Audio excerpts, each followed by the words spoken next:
Bonjour et bienvenue dans la Causette. Aujourd'hui, je reçois Marion, une éducatrice spécialisée, une mère. Elle n'aime pas Aya Nakamura, mais elle adore délirer sur sa musique. Et ensemble, on parlera de l'idéalisation de la famille parfaite, une thématique qui la touche et qui affecte beaucoup de personnes.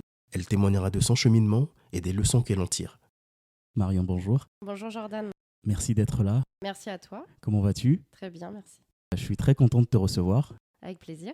J'ai eu l'opportunité d'échanger avec toi sur plusieurs sujets et je t'avoue que j'ai été souvent saisi par ton côté idéaliste, particulièrement sur ta conception de la famille parfaite. J'aurais pu t'inviter pour plusieurs sujets, tant ta vie est un témoignage, et j'ai choisi celui-là parce que depuis 1 an maintenant, tu vis une expérience différente de celle que tu as toujours idéalisée et c'est ce témoignage que je voulais que tu partages. Mais avant de me plonger là-dedans, qu'est-ce que je dois savoir sur la Marion d'il y a 10 ou 20 ans pour comprendre la Marion que j'ai en face de moi aujourd'hui?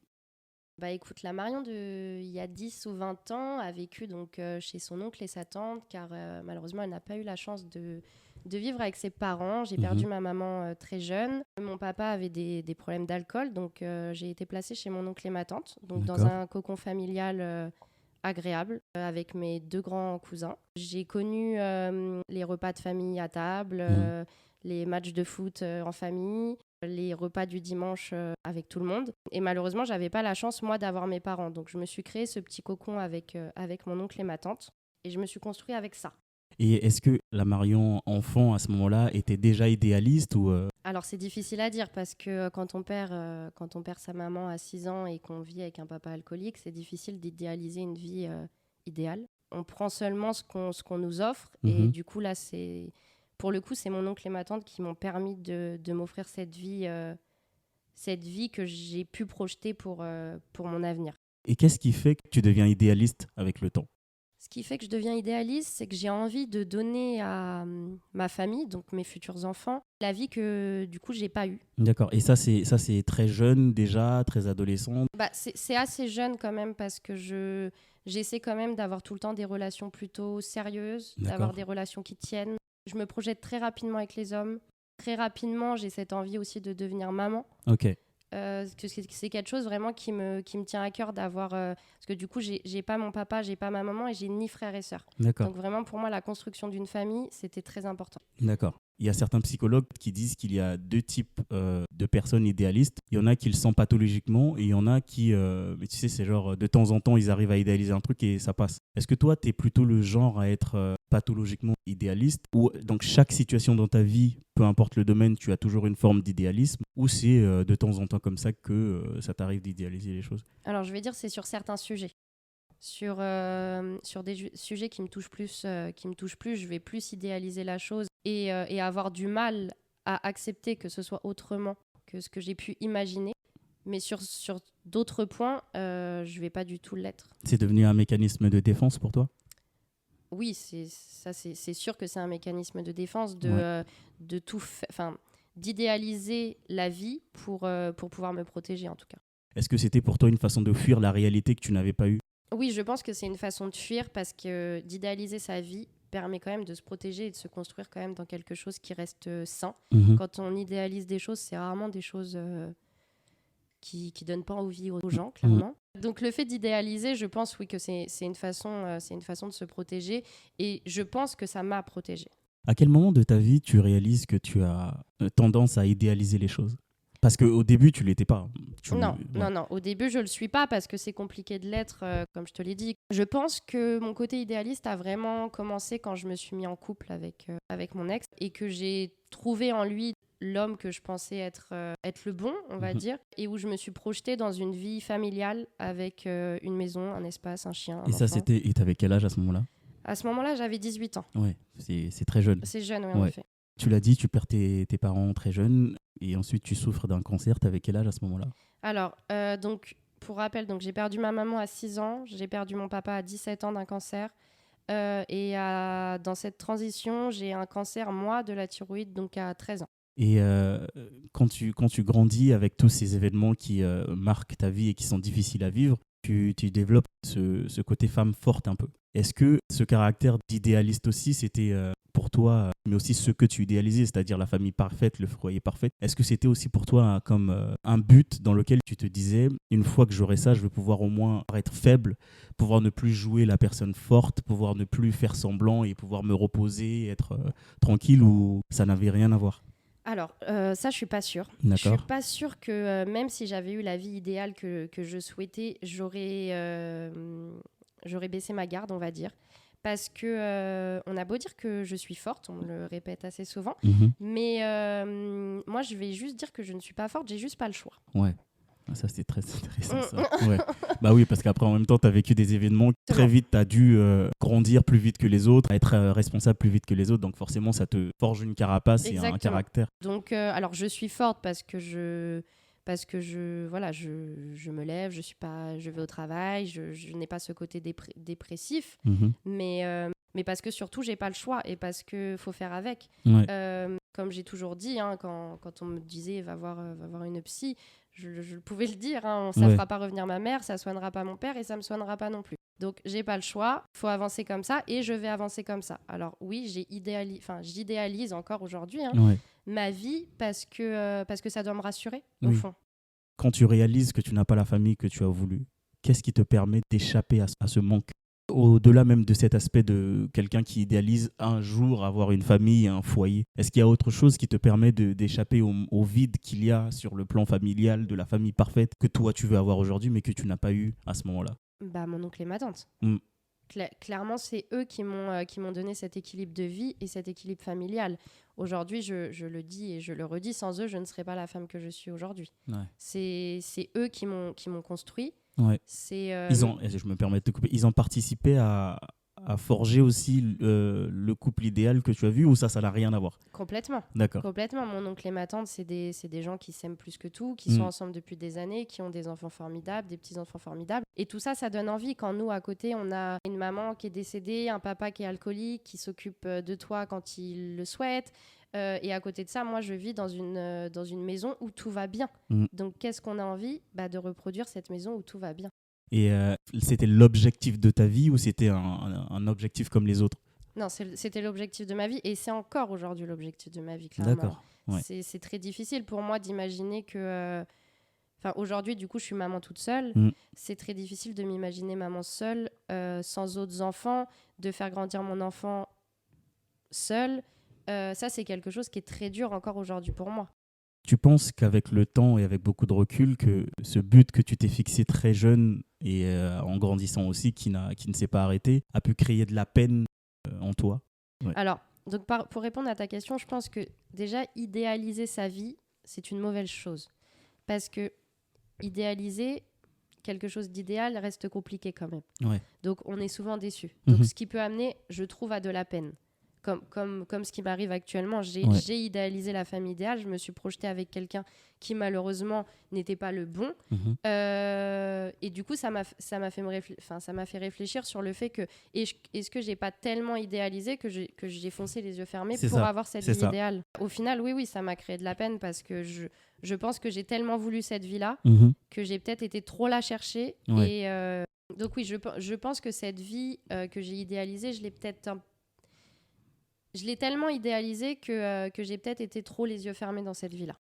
Aujourd'hui, tu es éducatrice spécialisée et tu fais un travail incroyable d'ailleurs, je dois te le dire. Merci. Et tu vois beaucoup de familles en difficulté. Est-ce que ta vie a influencé ton choix de carrière? Complètement. Complètement. Moi, aujourd'hui, je le dis et je le redis, j'ai voulu faire éducatrice spécialisée dans la protection de l'enfance parce que moi, j'ai eu la chance d'être aidée. Moi, j'ai eu la chance d'être aidée par ma famille. Et d'autres personnes n'ont pas cette chance-là, n'ont pas cette chance d'avoir de la famille à côté, d'être soutenues. Donc moi, la protection de l'enfance, elle me tenait vraiment à cœur parce que je voulais être là pour être là, pour protéger les enfants qui n'ont pas la chance d'avoir la famille adéquate. Ouais, mais aujourd'hui, tu t'en sors plutôt pas mal parce que non seulement tu fais un très bon travail, mais aussi tu es là pour ton fils. Donc je pense qu'au final, tu as accompli énormément de choses en tant que mère et en tant que femme. La petite parenthèse, je tenais quand même à te le dire. Donc tu m'as dit que tu étais en couple avec ton ancien conjoint. Tu es dans une relation qui a duré à peu près combien de temps? Alors, on est restés ensemble 10 ans D'accord. exactement. 10 ans, mariés, Alors, on était pacsés. pacsés. On Ouais. avait acheté donc une maison. Ouais. Et donc, on a eu notre fils qui est né en janvier 2020. Donc en gros là, tu étais en plein dans la construction du rêve que tu as toujours voulu avoir. Et d'un coup, Boum. tout s'arrête. Comment tu te sens à ce moment-là? Comment tu te sens quand tu es dans le processus de construire ce foyer-là? Alors, quand je suis dans le processus de construire ce foyer-là, je me rends compte très vite que du coup, je pense que ça ne sera pas avec cet homme-là. Parce que je voulais à tout prix avoir ma maison, avoir mon enfant. Donc, je suis enceinte, j'ai ma maison, on fait les travaux à l'intérieur. Mais à côté de ça, je me rends compte que l'homme que j'ai à mes côtés, c'est pas l'homme qui sera là et qui arrivera à m'épauler toute ma vie. Ouais. Donc, ok, c'est bien, j'ai une maison, je vais avoir mon bébé, chose que j'attends depuis des années. Mais la personne qui est à mes côtés, c'est pas cette personne-là que j'idéalisais en tout cas.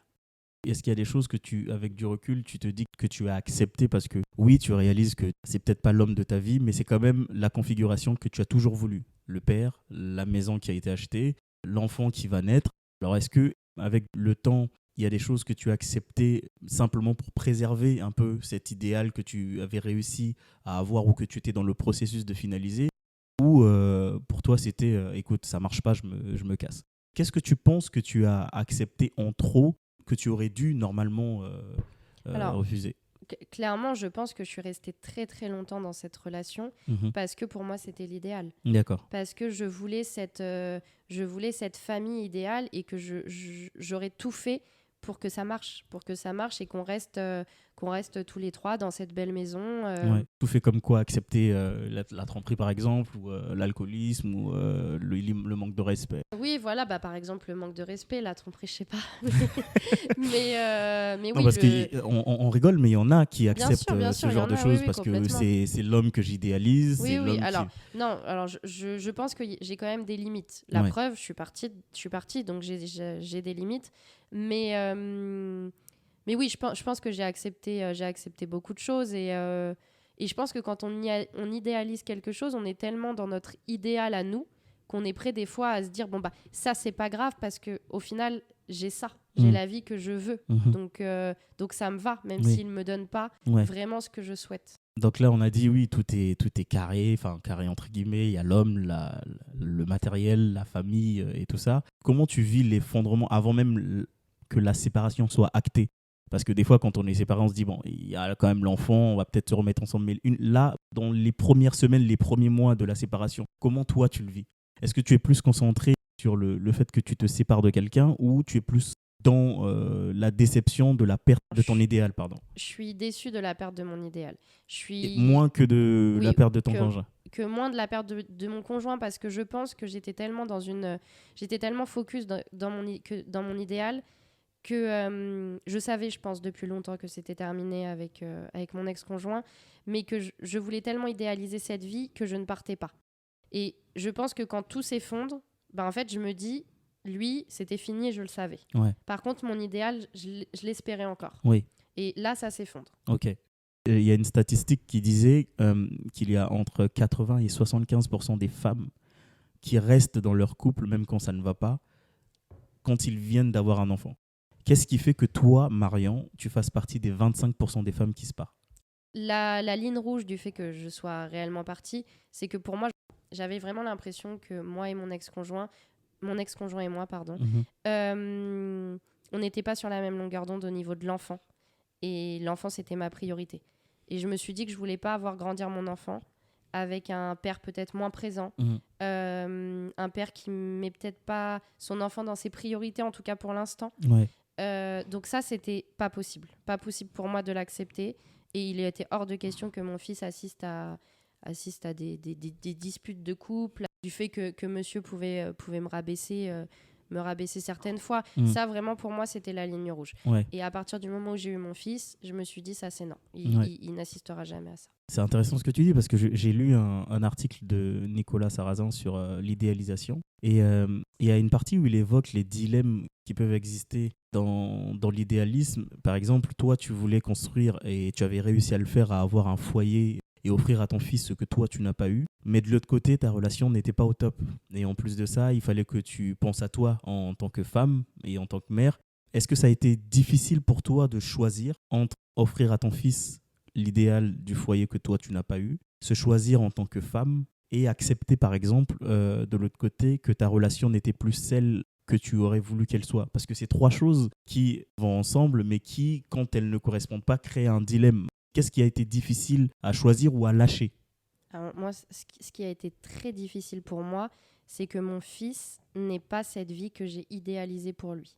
C'est-à-dire un papa, une maman ensemble. Donc, j'arrivais carrément à me projeter en me disant mais moi, j'ai pas envie que mon fils ait des demi-frères et des demi-sœurs. Peut-être qu'il se sentira moins aimé si j'ai d'autres enfants avec un autre papa. J'en étais là, dans ce questionnement-là. Et tu réalisais qu'il y avait cette forme d'incompatibilité, du coup Alors, incompatibilité, je sais pas, mais en tout cas, ça m'inquiétait pour l'idéal de mon fils parce que c'était tellement pas celui que j'avais prévu. Ouais, parce qu'en soi, tu aurais pu être une femme malheureuse, mais dans un foyer parfait pour ton enfant, ou une femme heureuse de ton côté, dans un foyer parfait pour ton enfant, mais ton couple catastrophique. Complètement. Moi, quand on m'a parlé de ta situation avant même qu'on se connaisse vraiment, et qu'on me disait que tu étais partie, moi, la première chose que je me suis dit, elle est courageuse parce qu'elle vient d'avoir l'enfant. Oui, complètement. Parce que je sais qu'il y a plein de gens qui sauraient rester parce qu'on est toujours dans ce truc de dire peut-être que c'est parce qu'on vient d'avoir un enfant, que c'est compliqué, qu'il y a la maison à construire, donc ça va peut-être se calmer. Mais toi, tu n'as pas hésité. Complètement. Oui. Tu te dis, j'ai tout fait. C'est-à-dire que j'ai acheté une maison, j'ai fait des travaux alors que j'étais enceinte. Ça fait 10 ans que je suis avec la personne. Clairement, on se dit, on n'a pas tout. Enfin, j'ai pas fait tout ça pour rien. J'ai pas fait tout ça pour rien. Pour là, aujourd'hui, être dans cette maison depuis 3 mois, avoir un bébé de 4 mois et partir. On se dit, je vais quand même continuer à me battre. C'est ça, on se dit, on va essayer, en vaut la peine. On va essayer, ça en vaut la peine. Puis de toute façon, il va faire des efforts, c'est sûr. Et au final, non. Donc tu pars. Est-ce que toi, aujourd'hui, tu le vois comme un échec? Alors, tu poses de bonnes questions. Alors, déjà, pour remettre les choses dans le contexte, donc je suis partie, mon fils avait 4 mois. Aujourd'hui, il a 13 mois. Donc, ça fait 9 mois que je suis partie.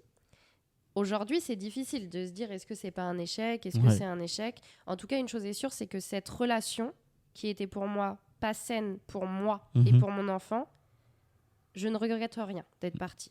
Aujourd'hui, je pense, et c'est difficile de se le dire, que j'aurais dû peut-être réfléchir à 2 fois avant de faire un enfant avec quelqu'un qui n'était peut-être pas pour moi l'idéal. Après, c'est un échec, je peux pas le dire parce que j'ai mon bébé et c'est ma chose la plus chère. Donc c'est un mot fort quand on est maman et qu'on a un bébé de dire que c'est un échec. Après, cette vie idéale que j'ai construite et qui n'existera pas, aujourd'hui, j'ai quand même travaillé sur ça et je peux dire que non, c'est pas un échec parce qu'aujourd'hui, je sais que je vais pouvoir être heureuse et rendre mon fils heureux, même s'il n'a pas un environnement familial normal, entre guillemets. Mais tant que c'est sain pour lui et pour toi en tant que femme. Exactement.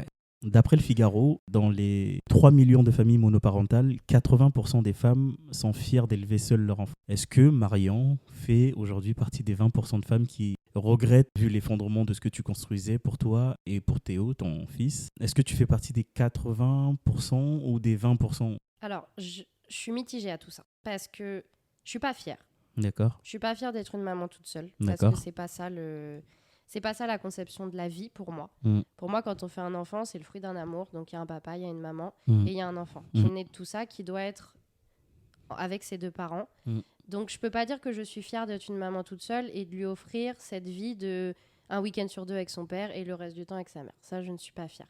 Par contre, la chose que je suis fière, c'est que je suis seule, que j'assume tout et que je fais tout pour mon fils et que je ferai toujours tout pour mon fils. Et ça, j'en suis fière parce que, comme je te disais tout à l'heure, je me lève tous les matins, je m'occupe de mon enfant, je vais au travail, je rentre, je m'occupe de mon enfant, je vais au travail, je rentre, je m'occupe... Enfin, voilà. C'est un peu la routine, mais que tu aimes bien. Que j'aime bien, je sais pas, mais en tout cas, pour en revenir aux phrases de début, j'ai pas le choix. J'ai pas le choix et je le fais avec grand plaisir parce que c'est mon enfant et c'est normal. Lui, il a rien demandé. Et tu culpabilises beaucoup plus que tu n'es fière ou tu es beaucoup plus fière que tu culpabilises? Je pense que... je pense que la culpabilité mettra longtemps à partir. Parce que quand on a souhaité une vie idéale pour soi, pour sa future famille, quand on se sépare, quand tout se brise, il y a quand même de la culpabilité sur pourquoi j'ai fait ça, Mon fils n'a rien demandé, d'avoir des parents séparés. Donc, il y a cette culpabilité, je pense, qui restera un moment. Après, je ferai tout, en tout cas, pour le rendre fier de la maman qu'il a et de lui apporter la vie qu'il mérite. La vie qu'il mérite et une vie idéale, en tout cas, même seule. Plonge-nous dans ta nouvelle dynamique de mère seule. Alors, être maman toute seule, c'est pas facile. Il n'y a jamais de relais. J'ai un bébé donc d'1 an. J'ai la chance, pour le coup, je voudrais le souligner, d'avoir un bébé très cool. C'est-à-dire qu'il a fait ses nuits très tôt. J'ai eu la chance aussi de rester avec lui 8 mois, sans mode de garde, donc potentiellement sans maladie. Donc il n'a pas été souvent malade. Donc c'est vrai que cet état de fatigue, comme peuvent avoir des mamans seules ou pas seules, en couple aussi, je ne l'ai pas spécialement eu. D'accord. J'ai eu cette chance d'avoir un bébé plutôt cool. Mais pourquoi ? Parce que je pense qu'il a aussi senti qu'il fallait peut-être être cool avec sa maman. Ouais. Je pense qu'il y a des caractères et il y a aussi le fait de comment la maman sécurise l'enfant dès la naissance, tout ça, j'en suis persuadée. Bon, ça, je reviens un petit peu sur mon côté éduque, désolée. Ouais. Bah non, mais, au contraire. Au contraire.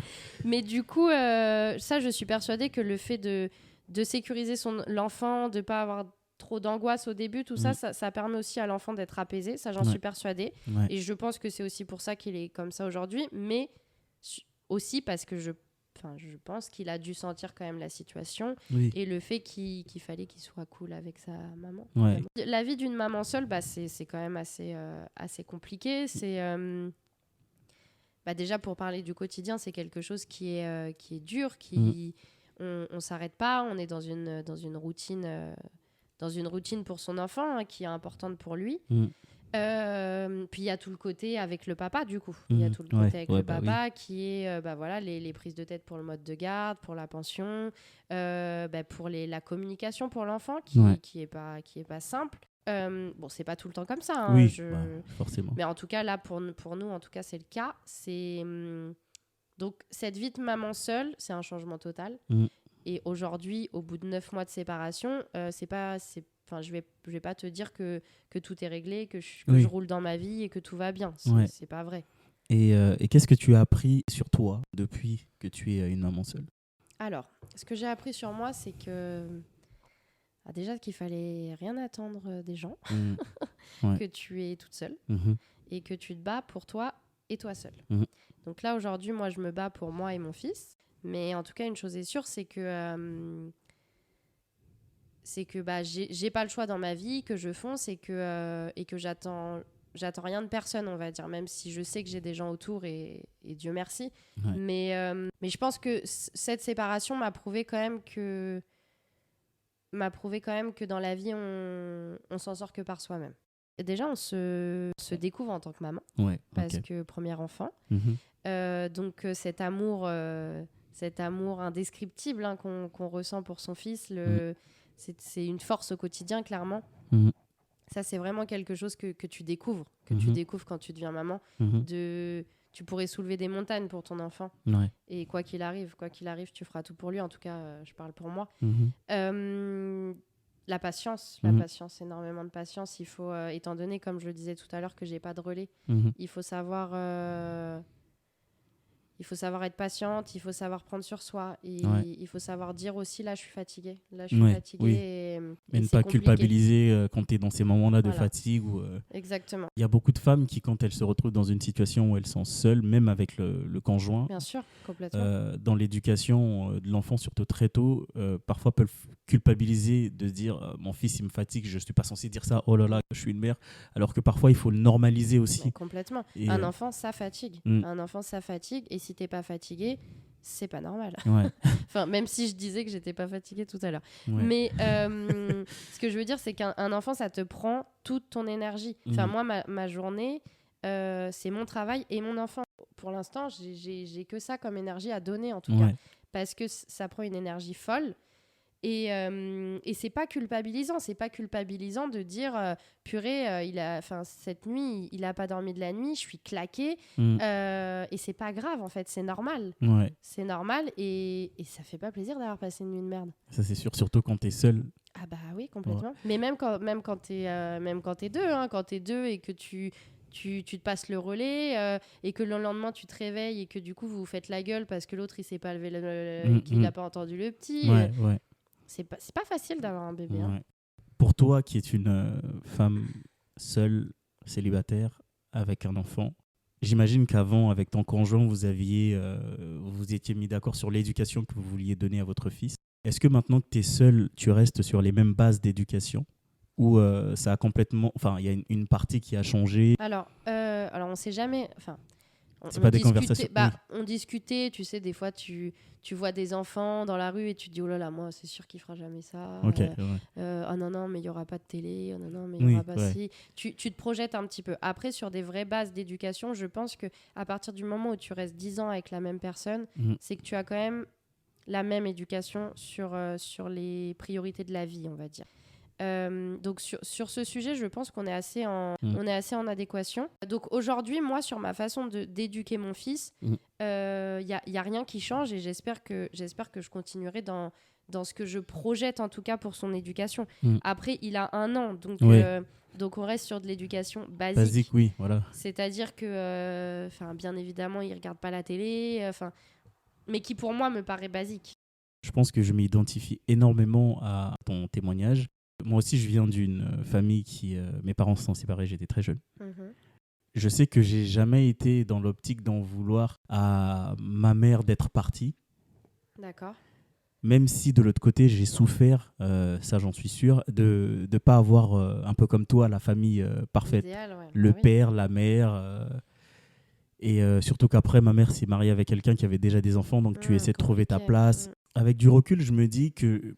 Après, ça aussi, c'est parce que je viens d'une culture éducative où on ne pose pas de questions aux parents, on ne demande pas de compte. Sauf qu'aujourd'hui, on vit dans un monde où les enfants, très jeunes déjà, commencent à demander des comptes à leurs parents. Oui, puis nous, en tant que parents, on sait l'importance aussi d'expliquer. C'est ça. Et comment ça sera quoi cette dynamique quand ton fils viendra pour te demander, entre guillemets, des comptes, pour dire, écoute, maman, pourquoi tu m'as... Parce qu'au début, tu sais, les enfants, et je me vois à cet âge-là, quand tu comprends pas, parce qu'avec du recul, je dis toujours, tant mieux pour mes parents, ce qui a engendré de la souffrance, ça j'en suis sûr. Moi, j'avais peur à ce moment-là, parce qu'une fois de plus, c'est pas la culture de demander des comptes, mais je sais qu'à un moment de ma vie, j'en ai voulu à ma mère. Mais j'ai jamais eu le courage de le lui dire. Plus tard, avec un peu de maturité, j'ai compris que c'était la chose à faire pour elle en tant que femme. Mais aujourd'hui, ton fils, il vient pour te demander des comptes, et il se dit, moi, j'aurais voulu avoir quelque chose et tu me l'as privé. Comment tu lui expliques Alors, déjà, il faut savoir que moi, mon fils, quand je suis partie de la maison, même s'il avait que 4 mois, je lui ai expliqué. Je lui ai expliqué que, voilà, que là, je me séparais de son papa. C'était pas à cause de lui, c'était pas tout ça, mais c'est que voilà, ça ne fonctionnait plus. Parce que je pense que c'est important, même quand ils sont bébés. Bon, peut-être qu'il a rien compris, hein, mais en tout cas, je lui ai dit et je pense que c'était important. Déjà, avant tout, j'espère vraiment que ça sera moi qui lui expliquerai la situation et que ça sera pas à lui de me poser la question.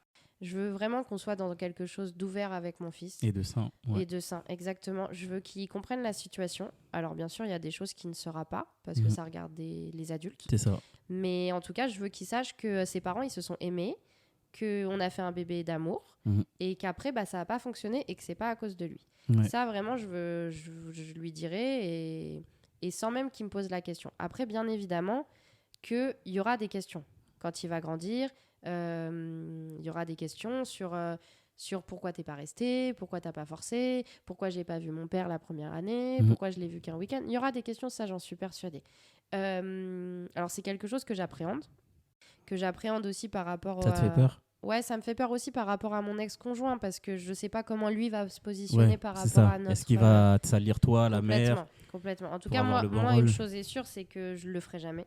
Je salirai jamais monsieur pour avoir le bon rôle parce que c'est pas le but. Le but, c'est pas qu'il choisisse entre son père ou sa mère. Ouais. Le but, c'est qu'il nous aime tous les deux et que voilà, qu'il comprenne que c'est ça. Exactement. Après ces questions, j'y répondrai, il y a aucun problème, mais je pense que malheureusement, quand on grandit, quand on est ado, il y a aussi cet idéal de vie avec les amis, avec tout ça.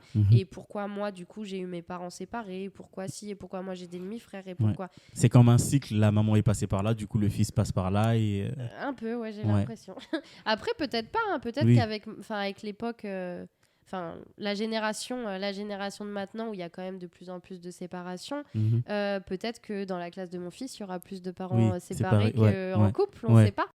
Est-ce que demain, tu te mets en couple? Ça se passe bien? Vous êtes dans un foyer comme toi, tu le souhaites? Est-ce que c'est toujours mission accomplie par rapport à ton idéal? Pas du tout, non, pas du tout. Ouais. Mon idéal, c'est le père de mon enfant. Attends. Ce que je veux dire, c'est l'idéal de vie sur laquelle je me projetais, c'était un mari, une femme et un enfant. C'est pas un enfant, un beau-père, des demi-frères, des demi-sœurs. Ça, c'est pas un idéal. Même si le beau-père est un bon père pour ton fils et qu'il t'offre les conditions de vie saines, un foyer stable... oui, parce que ça sera jamais le père de mon fils. D'accord. Ça sera son beau-père et ça sera le chéri de sa maman, mais ça sera pas son papa à lui. Mais est-ce que tu penses pas que ça t'empêche d'embrasser une autre conception du foyer qui n'est pas parfait mais qui est sain? Oui, si, c'est fort possible. Et je pense que... Alors, après, c'est pas parce que c'est pas mon idéal que c'est pas bon. Je dis pas ça. Je dis juste que mon idéal de vie n'était pas celui-là. Pour moi, un idéal de vie, c'est pas refaire ma vie avec quelqu'un, avoir des enfants, partir en vacances. Et sur ces temps de vacances, mon premier fils, Théo, est en vacances chez son père. Ça, c'est pas mon idéal de vie. Ok. Il y a quelqu'un qui disait qu'on est marionnette de notre passé tant que nos rêves sont conditionnés par le traumatisme du passé. Est-ce qu'aujourd'hui, la mère que tu es ou la femme que tu es vit toujours en fonction de son idéal? Parce que tu m'as dit que tu y crois toujours. Alors, d'un côté, tu me dis que tu y crois toujours. De l'autre côté, si tu te retrouves dans une situation avec un homme sain qui sera le beau-père de ton fils, ça sera toujours pas ton idéal. Donc non, mon idéal, il est raté. D'accord, ok. Mon idéal, il est raté, il n'existera pas. D'accord. Parce que j'ai fait un enfant et que je ne suis plus avec la personne avec qui j'ai fait cet enfant. Oui, donc mais là, est-ce qu'il n'y a pas le moyen, peut-être, alors on va sortir de la notion d'idéalisme du coup, ça. Et être un peu plus dans le réalisme. Ah, complètement. Après, bien évidemment que je l'espère pour moi, pour mon fils, que je puisse rencontrer quelqu'un, avoir d'autres enfants et construire quand même une vie normale en famille, mais du coup qui n'est pas pour moi l'idéal que j'avais projeté quand j'avais 20 ans. Ouais. Et est-ce que le foyer réaliste que tu te construiras, je te le souhaite, est-ce que tu penses que tu apprécieras autant? Oui, je pense que j'apprécierais autant parce que, comme je te dis, là, le fait d'avoir cet idéal qui s'est un petit peu effondré, ça permet aussi de se remettre en question sur quelles sont les priorités dans la vie. Est-ce que c'est d'avoir une vie idéale que je me suis imaginée seule par rapport à ma vie passée, ou est-ce que c'est tout simplement d'être heureuse avec quelqu'un et peu importe l'enfant de qui, en fait. Ouais. Et quand tu te fais la conversation qu'on a eue depuis le début, quelle analyse tu fais sur toi en tant que femme et en tant que mère? Qu'est-ce que je fais comme analyse? Qu'il faut que je continue à travailler sur mon idéal. Que j'ai quand même avancé dans mon cheminement sur mon idéal de vie. Que faut peut-être que je travaille sur ma culpabilité que je peux avoir par rapport au fait que je n'offre pas l'idéal de vie à mon fils. Mais est-ce que pour lui, cet idéal il sera le même que moi? Ça, j'en suis pas sûre. Est-ce que tu es heureuse? Je suis très heureuse.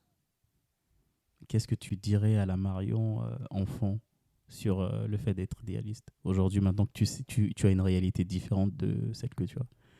Enfin, à la Marion ado, parce que c'est quand tu es devenue ado. Ouais. Qu'est-ce que tu lui dirais à cette Marion? Je lui dirais de réfléchir à deux fois et de peut-être